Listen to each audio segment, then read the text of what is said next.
Level 1. The Street Kid. Expendable. You are 17 and you need money. That's the whole story at this level. Not ideology, not ambition, not the specific romance that outsiders attach to cartel life from a safe distance. Money. Your mother works 2 jobs, your brother is sick. The neighborhood you grew up in has exactly 2 career paths that pay enough to matter, and one of them requires a university degree you can't afford. You start as a campanero, a lookout. You stand on a corner for 8 hours and watch. If police come, you signal. That's the entire job. You make 50,000 pesos a day, more than your mother makes in a week. The work is boring. That surprises you. You expected danger, excitement, the specific adrenaline of a life outside the law. What you get is 8 hours of standing on a corner, trying not to look like you're watching anything. You learn the first rule of this life in week 2. A boy on the next corner, 16, smaller than you, missed a signal. Police came through. A small shipment was lost. Nothing major. He wasn't on the corner the following week. Nobody explained what happened. Nobody needed to. Level 2. The Mule. First run. 6 months in and you're moving product. Not large quantities.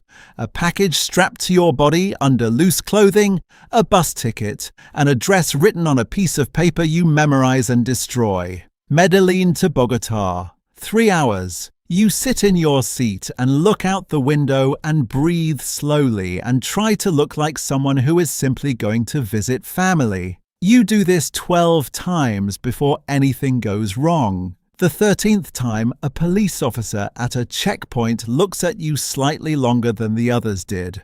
Your heart does something you've never felt before. Not quite stopping, more like pausing. A full second where your entire body waits for what comes next. He waves you through. You don't exhale until the bus is moving again.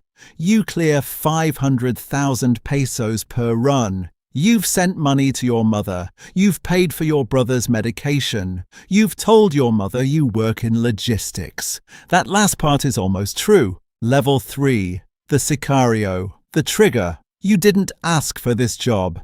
The man who runs your cell looked at you one afternoon and said you were being reassigned. That's all. No explanation. You understood immediately what reassignment meant. You'd watched 2 sicarios operate in your neighborhood long enough to know the job description. You carry a weapon now. You use it when told. The first time was the hardest. Not because of fear exactly, but because of the specific silence afterward, the way the world continues completely normally around something that feels like it should have changed everything. The world doesn't change. You change. You clear 2 million pesos per job. You've stopped counting how many jobs. Counting makes it heavier. Level 4. The Distributor. Moving weight. You manage supply now, not corners, not runs, the infrastructure that connects production to street level. You coordinate 12 people across 3 neighborhoods.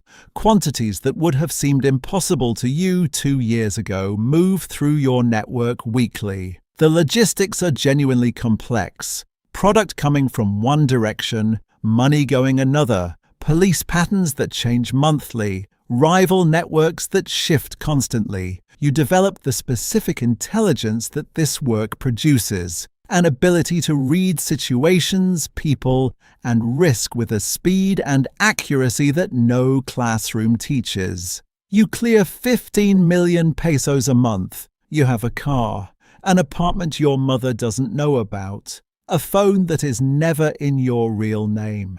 You are 21 years old. You don't think about the future much. The future is a concept for people whose present is stable enough to plan beyond it. Level 5. The Capo. Territory Controller. You run a neighborhood now. Everything that moves through 12 square blocks goes through you. Product, money, information, problems. You have 30 people under you. Some you recruited, some were assigned. Some you inherited when the previous capo disappeared in a way nobody discussed. The job is management. You resolve disputes before they become violence. Not because violence bothers you anymore, but because violence draws attention, and attention is expensive. You maintain relationships with police contacts who receive monthly payments in exchange for specific blindness. You negotiate with rival networks through intermediaries who provide deniability for both sides. You clear 80 million pesos a month. You've moved your mother to a better neighborhood. You told her it was a business investment. She didn't ask which business. She knows. Mothers always know. Neither of you says it out loud. Level 6. The Enforcer General. Fear itself. Your name means something now. Not your real name. The name they use for you. A word that travels through the organization as a signal. When problems escalate beyond what local capos can handle. When a message needs to be sent that cannot be ignored. When the organization needs someone to walk into a room and change the temperature simply by being there. They call your name. You don't do the work yourself anymore. You direct it. There's a difference that matters to you, though you couldn't fully explain why. You oversee security for the entire northern corridor. Hundreds of people, thousands of transactions weekly. The permanent low-level war of territory maintenance that never fully stops and never fully escalates. You clear 400 million pesos a month. You have security now. 2 men, always. Not because you asked for them, because someone above you decided you were worth protecting. That decision changed how you move through the world more than any amount of money did. You are 26 years old. You feel 50. Level 7. The Consigliere. The invisible hand. Nobody knows your name. Not your real name. Not your street name. Not any version of you that could be connected to what you actually do. You exist in the organization as a function rather than a person. The intelligence, the strategy, the voice that speaks into the ear of the man at the top before major decisions are made. You manage relationships that exist outside the organization entirely. Politicians who receive support during elections and provide protection afterward. Businessmen whose legitimate enterprises serve as channels for money that needs to become clean. Lawyers who are available at any hour and who have developed over years of practice an extraordinary professional amnesia about certain details of certain cases.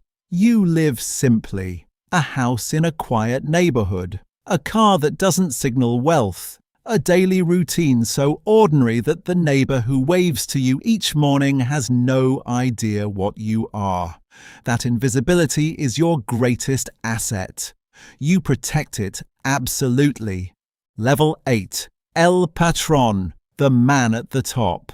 There is no one above you. You sit in a house in the mountains outside Medellín. The view is extraordinary. The city below, the valley beyond it. The specific beauty of a country that contains both of the worlds you've lived in simultaneously. You control an organization that moves product valued at hundreds of millions of dollars annually through 6 countries. You employ directly or indirectly thousands of people. The economy of entire neighborhoods runs through decisions you make over breakfast. You are 34 years old. The people who want you dead are numerous and organized. Government agencies on 3 continents have files with your name on them.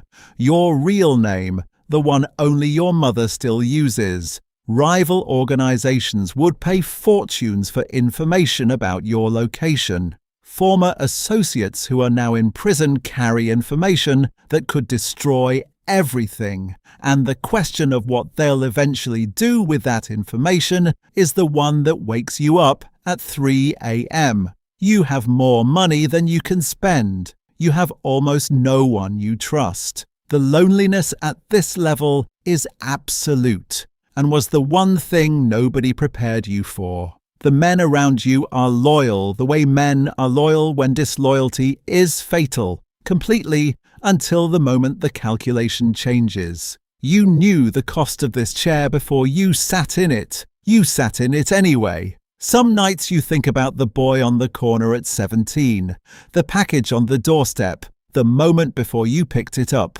You wonder what would have happened if you hadn't. You already know. You'd be somewhere else in this same city, still poor, watching men like you drive past in cars you couldn't afford. You picked it up. You'd pick it up again. That's the thing you can't escape. Somewhere in Medellín tonight, a package arrives on a doorstep. A boy is standing in his doorway looking at it.